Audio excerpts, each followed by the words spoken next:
Use this video in my DAT course, Corrective Techniques for Movement Dysfunction. Yes. Okay, I'm going to start my assessment with the JANDAS 6 Basic Movement Pattern Assessment. The reason why I chose this assessment was because this is the same patient that I've used in the last course, Dysfunctional Movement, and I've already completed the postural assessment and the rolling assessment. So we're going to use the 6 basic movements, and we're going to start with hip extension, and we're going to do 3 movements for each of the 6 basic movement patterns.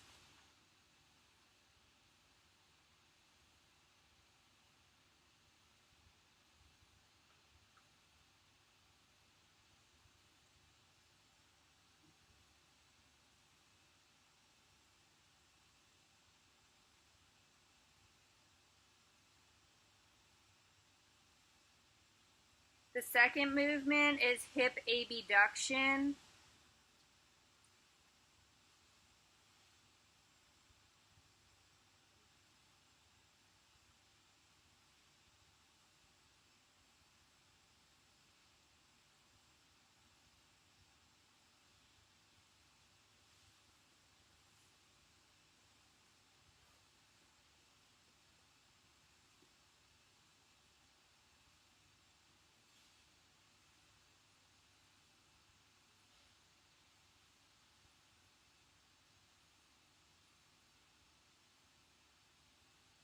The third movement is a trunk curl up.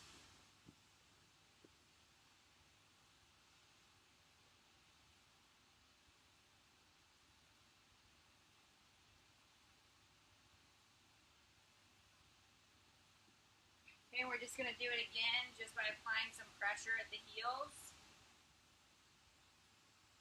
And this will determine if the hip flexors are overactivated. The third movement is the cervical flexion movement pattern.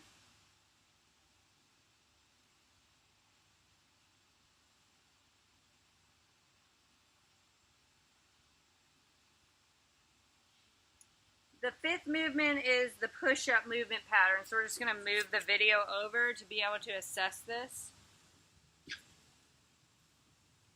Just wait a second.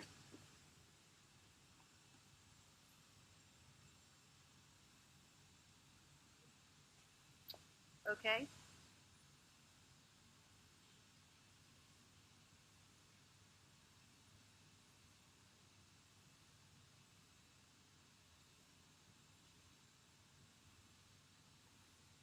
Okay. And the last movement is the shoulder abduction movement. And just hold on one second. Okay.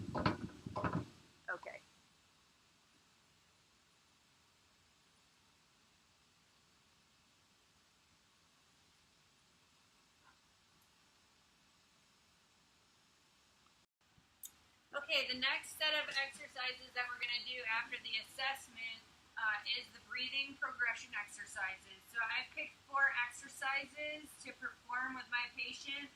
The first one is just a breathing assessment so that we can see how she's breathing and if it's coming from her abdomen first and then finishing with her chest. So her hands are on her stomach and her chest, and she's just going to take a nice normal breath, and we're looking for breathing in the abdomen and then finishing in the chest. We should see breathing coming up and also some lateral breathing as well through the rib cage.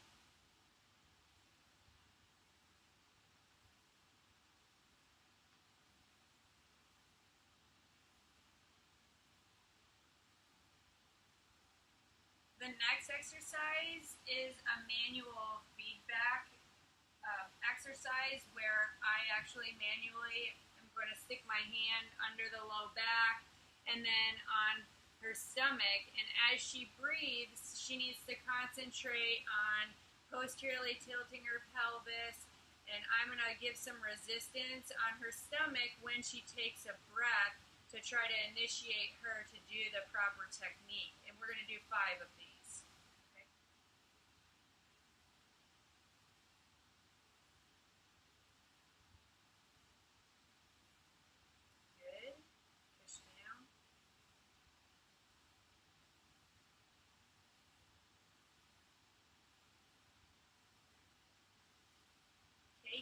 And you can work on that so that they get that feedback so that they're working on pushing and stabilizing posteriorly into the table. The next exercise we're going to do is a resistive medicine ball squeeze. So we're just going to put a medicine ball in between her knees, and she's going to keep practicing the same thing. So as she gets better with each of these, from just practicing breathing with her own hands and feeling the breathing to me applying some manual feedback, now she's going to incorporate some resistance with her legs, and she's going to push, and as she pushes and squeezes the ball together, she's going to inhale and really work on that pelvic tilt and really stabilizing at her core in her lumbar pelvic area. She's just working on normal breathing. So we're going to go through and do 5 of these as well.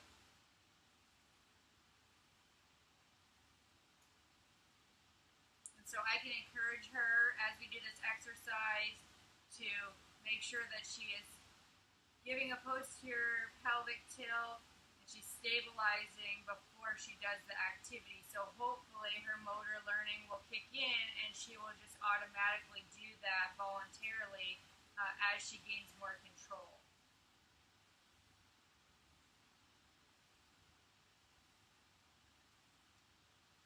The last exercise that we are going to do as far as the breathing progressive exercises is going to be the 90-90 bridge with the ball and straw exercise. So the article that we read this week in class had a balloon and ball, and so we're just going to put the ball back in between her legs like we had it before, but instead of a balloon, I'm going to use a straw.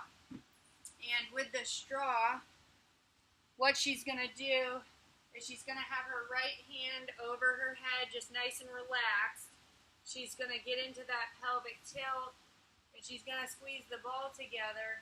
She's going to take just wait just 1 second. She will take a nice deep breath in through her nose, and then she's going to blow out through the straw for about 75%. And as she's blowing out, she's going to push her heels down into the wall and down, and just push her pelvis into the table, which will rise her coccyx off the ground and tighten up. We're going to do 4 of these breaths. So she'll breathe in through her nose and out through the straw. And with each one, I can just encourage her to continue to apply that stability and posterior pelvic tilt.